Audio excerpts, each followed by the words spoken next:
talk about CMU. Before the door has the title has a connection to CMU. Tell me, well, actually, let me go backwards even farther. How does Central Catholic shape you and your life, good and bad? This isn't just for Pittsburgh audiences. Sure. And how did CMU shape you? Well, Central Catholic shaped me in a way that it's a very disciplined environment. Academically, it's very rigorous, so I feel like it taught me how to balance my creative pursuits with my academic pursuits, or at least pretend like I was cultivating my academic pursuits. So maybe it made me a better actor because I had to pretend like I was smart. And I could see Carnegie Mellon from, I'll never forget from my AP English class my senior year at Central Catholic. It faced the campus of Carnegie Mellon. It was third period, and every morning I would just sit there staring out the window, dreaming that I could be a freshman in the drama program there. It was a goal that I had set for myself, having seen productions over the years at Carnegie Mellon and knowing people that were in the drama school there. It was something that I knew I really wanted. But it's a hard school to get into. It is, yeah. But I felt like I understood the foundation of the program in a way. I don't know if that makes sense. I kind of knew what it was about, and maybe that helped me get in, maybe not. I don't know. But Carnegie Mellon was hugely influential in defining me and my understanding of what it means to be an artist and pursue the craft and the vocation. Because it really is about that more than anything else. And I think as we live in a culture that's increasingly obsessed with fame and celebrity, and I was reading a quote that Sting said, I'll butcher it of course, but Sting was talking about the idea of these shows like American Idol and The Voice that catapult people to stardom. And I think there's a lot of value in those experiences for enormously talented people who would never have the exposure otherwise, but it doesn't prepare you spiritually. And I feel like being in a program like Carnegie Mellon, it really gave me a deep understanding and appreciation for the history of drama and acting and the craft, and those are things that aren't necessarily as valued as they used to be. And I think that's an important way in which it shaped me moving forward. When you won that Gene Kelly Award, You're really digging them up. Did you know you were going to be a star? Did you want to be a star? I mean, everybody says, no, I wanted to be a serious actor, I wanted to be in theater, but did you really want to be a star?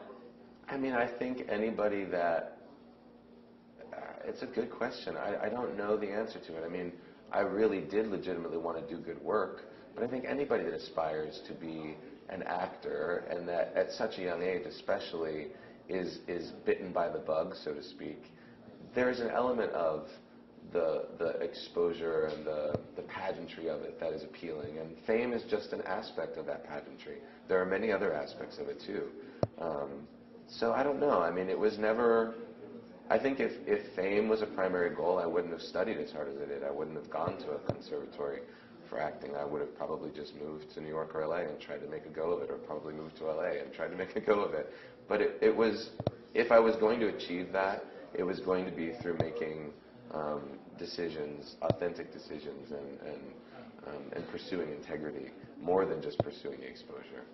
Speaking of integrity, people in Pittsburgh, in this area, consider themselves as authentic.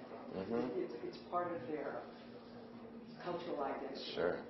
You made a choice to be full of integrity and to be authentic back in 2011 in almost a matter-of-fact way when you said in the New York Magazine article that you were gay.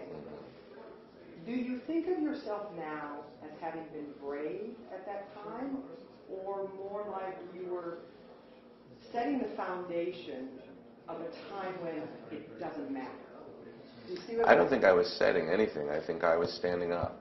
And I think that since I've done it, many, many more people have done it. You know, as time moves on and the wave crests, and it's inevitably cresting, it's just about more people rising up, standing up, being who they are, saying who they are, acknowledging who they are.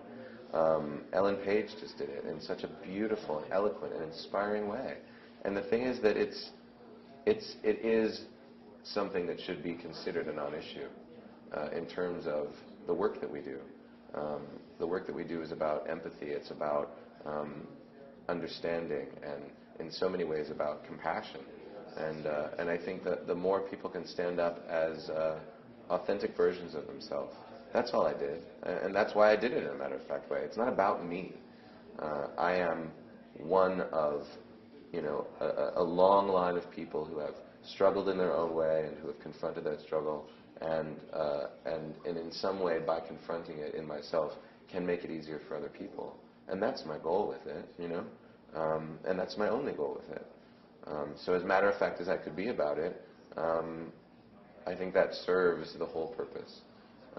And I think that more and more people are understanding that now. And more people are standing up to say, I will not be limited by other people's narrow-mindedness.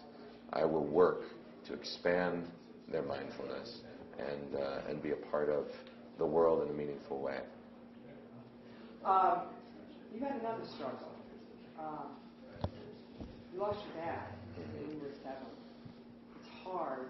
How has that affected you as an artist? And just how is it part of your emotional DNA? Well, I think any child that experiences a death that profound is irrevocably shaped by it. The way in which they're shaped by it is in large part up to them as they mature. I feel incredibly lucky that I was supported by people who loved me through that and nurtured me through that and didn't allow me to bear the weight of that burden alone. And as a result, I feel like it defined me in many positive ways. Not to say that I wouldn't choose to have my father back and in my life if possible, but to say that I don't know that I would be as independent or self-possessed as I am and as I was at a young age had that not happened to me. It's so interesting. My dad used to work at Saks Fifth Avenue. He was a hairdresser, and he was the manager of the hair salon at Saks Fifth Avenue. So walking here today, I was walking past streets that I remember being 5 and 6 years old and walking down with him, And to be back here and to be reminded of that, especially as I'm finishing this play, which is all about memory and, getting away from the place that you came from. I mean, it's all very powerful, and I think that creatively all that stuff adds up, and it has to be a part of the creative experience all the time. It's part of that moving fabric that we're defined by as artists that never fully leaves us, So I feel like I was shaped by it profoundly, and it affects me in ways that are surprising and in ways that I probably wouldn't be where I am today if I hadn't had that.